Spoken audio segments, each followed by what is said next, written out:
दो टूक देखा करिए। जो दो चेहरे होते हैं ना, 2 मिनट में एक्सपोज होते हैं। दो इंदिरा गांधी की बर्थ सेंचुरी आई, इंदिरा गांधी की जो 100 साल हुए, कांग्रेस ने ताम झाम से इंदिरा गांधी जी के 100 साल मनाए कि भाई हमारी नेता इंदिरा जी 100 साल उनका हुआ। इंदिरा गांधी जी के 100वें वर्ष धूमधाम से मनानी चाहिए, कांग्रेस के 100 साल धूमधाम से मनने चाहिए, लेकिन वंदे मातरम के 150 साल मनाने की जरूरत क्या है? ये तो टाइम वेस्टेज है।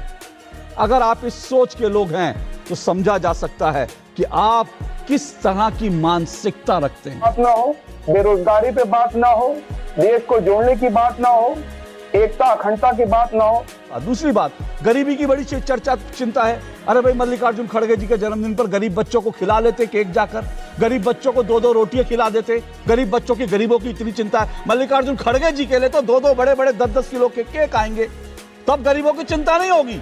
लेकिन वंदे मातरम का बात होगी तो गरीबों की चिंता होगी आपको, क्योंकि वंदे मातरम से परहेज है। यही आप लोगों का चेहरा है। और मैं बार बार कहता हूं, दो टूक में मैं इसी चेहरे को बार बार बेनकाब करता हूं और सबूतों के साथ करता हूं। तो हेलो दोस्तों, नमस्कार, जय जय श्री राम। दोस्तों, आज के इस डिबेट वीडियो में हम लोग देखने वाले हैं राष्ट्रवादी पत्रकार अशोक श्रीवास्तव को। दोस्तों, आज के इस डिबेट में अशोक श्रीवास्तव ने कांग्रेस के प्रवक्ता को और समाजवादी पार्टी के प्रवक्ता को डिबेट में जमकर धोया है, क्योंकि ये लोग भारत में रह के भारत माता की जय और वंदे मातरम बोलने पे शर्म खाते हैं। तो आज के इस डिबेट में अशोक श्रीवास्तव ने इनके साथ साथ इनके पार्टी के बड़े बड़े नेताओं का भी डिबेट में पोल खोल के रखा है, जिसे आपको देखना और सुनना जरूर चाहिए। तो आज के इस डिबेट में आप लोग शुरू से लेके अंत तक बने रहिएगा, पूरी वीडियो को देखिएगा, तभी आप सभी को पूरा डिबेट समझ में आएगा। और हाँ दोस्तों, अगर आप सभी को ये डिबेट थोड़ा सा भी अच्छा लगेगा तो वीडियो को लाइक करके चैनल को हमारे जरूर सब्सक्राइब करिएगा। आइए आज की शानदार डिबेट को देख लेते हैं। चलो भाई, देखो अब मैं क्या करता हूँ। देखिए, है क्या ना, कांग्रेस को या कांग्रेस के सहयोगियों को वंदे मातरम के 150वीं जयंती पर वंदे मातरम के स्मरण में उनके गले में तकलीफ होती है या पेट में तकलीफ होती है, मैं नहीं जानता। लेकिन नेहरू जी का जब 125वां जन्मदिन होता है, नेहरू जी का 125वां जन्मदिन आया, तो कांग्रेस ने धूमधाम से पूरे देश में नेहरू जी का 125वां जन्मदिन मनाया। Nehru 125th birth anniversary Congress plan grand finale in November. Indira Gandhi की बर्थ सेंचुरी आई, इंदिरा गांधी की जो 100 साल हुए, कांग्रेस ने ताम झाम से इंदिरा गांधी जी के 100 साल मनाए कि भाई हमारी नेता इंदिरा जी 100 साल उनका हुआ। तो उस पर कांग्रेस को उस पेट में दर्द नहीं हुआ, उस पर ये टाइम वेस्ट नहीं लगा। इंदिरा जी का जो है 100वां जन्मदिन बहुत धूमधाम से मनाया गया। कांग्रेस को जब 100 साल हुए वो भी बड़े धूमधाम से मनाए गए। ये खबर जो है 2014 की है। ये सेंटेनरी सेलिब्रेशन जो है वो बॉम्बे से शुरू हुआ, देश भर में कांग्रेस ने मनाया। मल्लिकार्जुन खड़गे जी का जन्मदिन संसद में केक काटकर मनाया गया। प्रियंका जी, राहुल जी ने केक काटा, मल्लिकार्जुन खड़गे जी को केक खिलाया। तो खड़गे जी का जन्मदिन धूमधाम से मनना चाहिए, इंदिरा गांधी जी के 100वें वर्ष धूमधाम से मननी चाहिए, कांग्रेस के 100 साल धूमधाम से मनने चाहिए, पंडित नेहरू के 125 साल धूमधाम से मनने चाहिए, लेकिन वंदे मातरम के 150 साल मनाने की जरूरत क्या है? ये तो टाइम वेस्टेज है। अगर आप इस सोच के लोग हैं तो समझा जा सकता है कि आप किस तरह की मानसिकता रखते हैं। ये बड़ी अच्छी बात कही आप। सैयद जवाद, 1937 से तुष्टीकरण की जो पूरी जो कांग्रेस की जो पूरी नीति शुरू हुई, आज भी 2025 में भी खत्म होने के लिए तैयार नहीं है। होना तो यह चाहिए था कि बड़े इस पूरे चर्चा में डिबेट ना होती, सब लोग वंदे मातरम के साथ खड़े होते। लेकिन आज भी देखिए, इंडिया गठबंधन के बड़े सारे नेता जो हैं आज भी खुलकर इसका विरोध कर रहे हैं। बोलिए, 1.5 मिनट आपके। जी बहुत बहुत अशोक भाई, शुक्रगुजार हूँ आपका। सभी को मेरा जय हिंद, जय संविधान। देखिए क्या है, स्वतंत्रता सेनानी जितने भी थे, बहुत से लोग वंदे मातरम कह करके फांसी के फंदे पर भी चढ़ रहे थे, बहुत से लोग जेलों में भी जा रहे थे, तमाम लोगों ने कुर्बानियां दी। लेकिन संघ के लोग क्या कर रहे थे? संघ के लोग भी वंदे मातरम कहते हुए फांसी के फंदे पर भी चढ़े जाते, देश की आजादी की लड़ाई में भी कूद जाते, विरोध प्रदर्शन करते, वंदे मातरम कहते हुए धरना प्रदर्शन करते। चलिए, नेहरू क्रिटिसाइज कर रहे थे, मैं तो ये सवाल पूछता हूँ कि श्यामा प्रसाद मुखर्जी उस वक्त क्या कर रहे थे जब वंदे मातरम को लेकर के चर्चा हो रही थी? तो ये लोग क्या विरोध करते जो देश की आजादी की लड़ाई में पार्टिसिपेट नहीं करे? जो लोग अंग्रेजों के साथ हैं उनसे हम क्या तवक्को करते? चलिए ठीक है, ये लोग आजादी की लड़ाई में पार्टिसिपेट नहीं करा, ठीक है, अंग्रेजों की मुखालफत कर रहे, तिरंगे का सम्मान कर लगे। 52 साल लगे इनको तिरंगे का सम्मान करने में। चलिए तिरंगे का सम्मान नहीं करते, संविधान का सम्मान कर लेते, अंबेडकर जी का सम्मान कर लेते।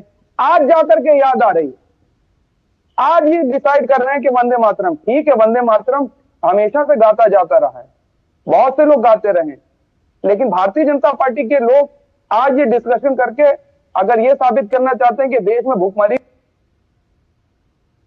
बात ना हो, बेरोजगारी पे बात ना हो, देश को जोड़ने की बात ना हो, एकता अखंडता की बात ना हो, अंतिम पायदान पर खड़े व्यक्ति को ओके जब तक न्याय संगत चीजें नहीं मिल जाती हैं ओके तब तक चर्चा होती रहे, लेकिन कराइए, आपको कराना है। ओके चलिए 1.5 मिनट आपके पूरे हुए। मैं एक बात मैं बड़े आराम से, आपने जो बात बोली मैं उसका बड़ा आराम से फैक्ट चेक कर सकता हूं कि किसने आज़ादी की लड़ाई में क्या किया क्या नहीं किया। मैं ऐसे एक नहीं 50 उदाहरण अपने दो टूक में पहले भी देता रहा हूं, आज भी दे सकता हूं, लेकिन आज मैं विषय से भागूंगा नहीं, क्योंकि मुझे मालूम है आप लोग विषय से भागने की कोशिश करते हैं। पर मैं सीधे से बात कर रहा हूं। चलिए एक बार मान भी लेता हूं आपने सब कुछ सही कहा, आपने सब कुछ सही कहा। जो लोग कल को वंदे मातरम नहीं मानते थे आज मान रहे हैं, चलो ठीक है, उन्होंने गलती सुधार ली। मेरा तो सवाल यह है, आप लोग क्यों उनके रास्ते पर जा रहे हो? आप क्यों आज वंदे मातरम का जब 150वीं जयंती हुई तब जो है एक नेता कहता है मैं गाऊंगा नहीं, एक नेता कहता है मैं खड़ा नहीं होऊंगा, कोई फतवा जारी कर देता है और फिर कोई कहता है जी इसकी चर्चा का क्या मतलब है? तो ये सवाल ये है कि आप लोग खुद आरोप लगा रहे हो, जो आरोप झूठ सच्चे नहीं है, लेकिन फिर भी मान लिया आपके आरोप सही, तो फिर आप क्यों भाग रहे हो? एक बात। दूसरी बात, गरीबी की बड़ी चर्चा चिंता है। अरे भाई मल्लिकार्जुन खड़गे जी के जन्मदिन पर गरीब बच्चों को खिला लेते केक जाकर, गरीब बच्चों को 2-2 रोटियां खिला देते। गरीब बच्चों की, गरीबों की इतनी चिंता है, मल्लिकार्जुन खड़गे जी के लिए तो 2-2 बड़े-बड़े 10-10 किलो के केक आएंगे, तब गरीबों की चिंता नहीं होगी। लेकिन वंदे मातरम का बात होगी तो गरीबों की चिंता होगी आपको, क्योंकि वंदे मातरम से परहेज है। यही आप लोगों का चेहरा है और मैं बार बार कहता हूं, दो टूक में मैं इसी चेहरे को बार बार बेनकाब करता हूं और सबूतों के साथ करता हूं। तो सवाल यह है कि गांधी जी का या फिर किसी का भी जन्मदिन आप धूमधाम से केक काट के मनाइए, खड़गे जी का मनाइए, इंदिरा जी का मनाइए, लेकिन वंदे मातरम पे लगता है गरीबों की बात होनी चाहिए। वंदे मातरम की जरूरत क्या है? ये हुई ना बात। तो बोल दीजिए ये वंदे मातरम बोलते हैं, अच्छा गाना छोड़िए, हम तो गाने को सिर्फ वंदे मातरम बोल दे, नहीं बोलेंगे क्योंकि इनको उसमें धर्म दिखता है। जब वंदे मातरम की बात करते हैं तो उनको उसमें धर्म दिखता है, यही दिक्कत है। इसलिए इमरान मसूद नहीं बोलते वंदे मातरम, वो कहते नहीं हम मना करते हैं। सैयद मेहदी जो है नेशनल कॉन्फ्रेंस, उन्होंने वंदे मातरम कहने से मना कर दिया। शफीकुर रहमान है सपा के, 2019 में उन्होंने कहा नहीं मैं वंदे मातरम नहीं बोलूंगा। आरिफ मसूद है एमएलए है कांग्रेस के, उन्होंने मना कर दिया। और तो और एक जेडीयू के एमएलए हैं साउद आलम साहब, उन्होंने मना कर दिया। अरे मतलब कोई वंदे मातरम किसी धर्म से जुड़ा हुआ विषय है क्या? वंदे मातरम एक क्लेरियन कॉल है, एक राष्ट्र की आवाज है, राष्ट्र की एक कॉल थी जो कश्मीर से लेकर कन्याकुमारी तक गाई गई, कश्मीर से लेकर कन्याकुमारी तक लोगों को प्रेरित किया, असम से लेकर गुजरात तक लोगों को प्रेरित किया। परंतु इनको तो वंदे मातरम में धर्म का चश्मा पहनना है। अशोक यादव आपके भी सांसद हैं भाई, शफीकुर रहमान बर्क, जियाउर रहमान बर्क। पहले पोता खरीदे दादा बढ़ते, एक विज्ञापन था ना, पोता खरीदे दादा बढ़ते। तो पहले पोते ने कहा, पहले दादा ने कहा वंदे मातरम का नहीं करेंगे हम, मानेंगे। दादा संसद धड़धड़ाते निकल गया जब पूरा का पूरा सदन एक साथ खड़ा था वंदे मातरम पर, और आज वही पोता वंदे मातरम नहीं गाएंगे। तो सवाल यह, तुष्टिकरण नहीं तो क्या है? क्या फर्क पड़ता है अगर कोई वंदे मातरम पर सम्मान से खड़ा हो जाए, गा ले, तो उससे उसका कौन सा धर्म भ्रष्ट हो जाता है भाई? अशोक जी, मैं आपके सवाल पे आ रहा हूं। अभी भाजपा के साथी ने कुछ तथ्य रखे, मैं अभी एक रिपोर्ट लेके बैठा हूं उनको दुरुस्त करने के लिए। 1921 में डॉक्टर केशव बलराम हेडगेवार कुछ जो आपने कहा, एक मिनट नहीं, भागना नहीं है ना अशोक यादव भागेगा। एक मिनट, जियाउर रहमान को लेकर सुनिए, भागना नहीं है ना अशोक यादव को भागने दूंगा ना सैयद जवाद को भागने दूंगा। मेरे सीधे सवाल का जवाब दीजिए। मैंने कहा आरएसएस पर, एक मिनट रुकिए मेरी बात सुनिए, और मैं दर्शकों से इस बात का वादा कर रहा हूं, जिस दिन मैं आरएसएस पर डिबेट करूंगा मेरे साथ अशोक यादव होंगे और मेरे साथ सैयद जवाद होंगे, और आरएसएस ने क्या किया, कब राष्ट्रगान गाया, कब वंदे मातरम गाया, उस पर मैं डिबेट करूंगा, 1 घंटा डिबेट करूंगा और इनके एक एक झूठ को एक्सपोज करूंगा। लेकिन आज मुझे शफीकुर रहमान बर्क का नाम लेने पर आरएसएस की आड़ में मत छुपिए, मेरे सवाल का जवाब मैं दीजिए। देखिए अशोक जी, देखिए एक भोजपुरी में कहावत है या गांव गिराव में कि नई दुल्हन चूड़ियां कुछ ज्यादा ही खनकाती है। तो ये नए नए राष्ट्रवादी बने हैं लोग, नए नए देशभक्त बने हैं लोग। जब देशभक्ति दिखाने का वक्त था ना अशोक जी, तब ये लोग क्या कर रहे थे ये तो सबको पता, आपको भी पता है कि उस समय दलाली कर रहे थे अंग्रेजों की, तब देशभक्ति नहीं दिखाया। आज देशभक्ति दिखाने का बड़ा शौक चढ़ा है।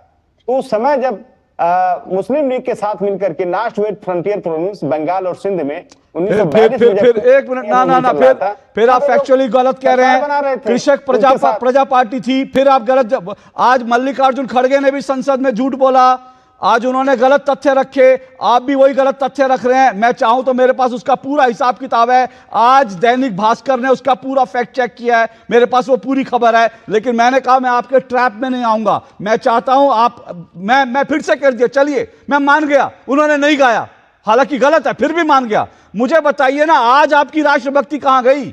जियाउर रहमान बर्ग जो है, ये जो है, इनको राष्ट्रगान गाने में, राष्ट्रगीत गाने में क्या तकलीफ है? इनकी राष्ट्रभक्ति पे जवाब दीजिए। 100 साल पहले संघ की राष्ट्रभक्ति को छोड़ दीजिए, मुझे आज की बताइए, आज इन लोगों को राष्ट्रगीत गाने में क्या तकलीफ है? मुझे उसका जवाब दीजिए। देखिए अशोक जी, सीधा सीधा सवाल का सीधा सीधा जवाब, आप किसी के ऊपर किसी शब्द को थोप नहीं सकते। अगर किसी तरह की उनकी धार्मिक, सुन लीजिए अगर किसी तरह से अगर किसी भी समाज की धार्मिक भावना अगर कहीं आड़े आ रही है तो आप उसको जबरदस्ती नहीं कर सकते। हाँ, उनकी राष्ट्रभक्ति को आप किसी भी पैमाने पर चाहे परख सकते हैं, उनके बलिदान को आप परख सकते हैं, उनके त्याग को आपने परखा, देखा कि कितने हर समाज के लोगों ने, चाहे हिंदू, मुसलमान, सिख, ईसाई, जैन, पारसी, सभी लोगों ने कुर्बानियां दी, सभी लोगों ने देश की आजादी। अशोक यादव जी सुनिए, अशोक यादव जी सुनिए, आपने बिल्कुल सही कहा, कुर्बानियां दी। अशफाक उल्लाह खान ने कुर्बानी दी, क्या कहकर कुर्बानी दी थी अशफाक उल्लाह खान ने? बताइए जरा, क्या कहकर कुर्बानी दी थी अशफाक उल्लाह खान ने? अशफाक उल्लाह खान ने, मुस्लिम थे, वंदे मातरम कहकर कुर्बानी दी थी। तो क्या जियाउर रहमान जो हैं, या शफीकुर रहमान बर्ग, या इमरान मसूद, या अशफाक उल्लाह खान से ज्यादा देशभक्त हैं क्या? ये लोग ज्यादा देशभक्त हो गए? और अगर ये रिलीजियस हैं तो सवाल मैं ये पूछ रहा हूं, इनके बैंक खाते हैं कि नहीं है? ब्याज खाते हैं कि नहीं खाते बैंक में? तो जब आपको आपका मजहब कहता है कि इस्लाम में ब्याज नहीं खा सकते, लेकिन ये वो लोग हैं जिनके बैंक खाते हैं और बैंक खातों का ब्याज खाते हैं, तब इनका रिलीजन आड़े नहीं आता। लेकिन जहां राष्ट्र की बात आएगी, राष्ट्रगीत आएगा, तो वहां इस्लाम आड़े आ जाता है, इनको रोकता है। ये डबल स्टैंडर्ड हैं, ये दोहरे चेहरे हैं। नहीं, एक मिनट, मुझे आप तो बड़े धर्म भीरू है ना, जनता माफ नहीं करेगी। दोस्तों, आज के इस डिबेट में अंत तक बने रहने के लिए आप सभी लोगों का धन्यवाद। उम्मीद करता हूं आप सभी को ये डिबेट पसंद आया होगा। तो आज के इस डिबेट के बारे में, अशोक श्रीवास्तव के बारे में और विपक्ष के प्रवक्ताओं के बारे में आप सभी का क्या राय है? आप लोग भी अपनी राय वीडियो के कमेंट बॉक्स में हमें जरूर बताइएगा। और हाँ दोस्तों, अगर आप सभी को ये वीडियो थोड़ा सा भी अच्छा लगा है तो प्लीज आप लोग वीडियो को लाइक कर दीजिए और चैनल को हमारे सब्सक्राइब कर दीजिए, जिससे हमारी आने वाली वीडियो आप लोगों को मिलती रहे। तो दोस्तों, आप लोगों से हम जल्दी मुलाकात करेंगे एक और धमाकेदार डिबेट के साथ। तब तक के लिए आप लोग अपना और अपने प्यारे परिवार का ध्यान रखिएगा। जय हिंद, जय भारत, वंदे मातरम, जय जय श्री राम।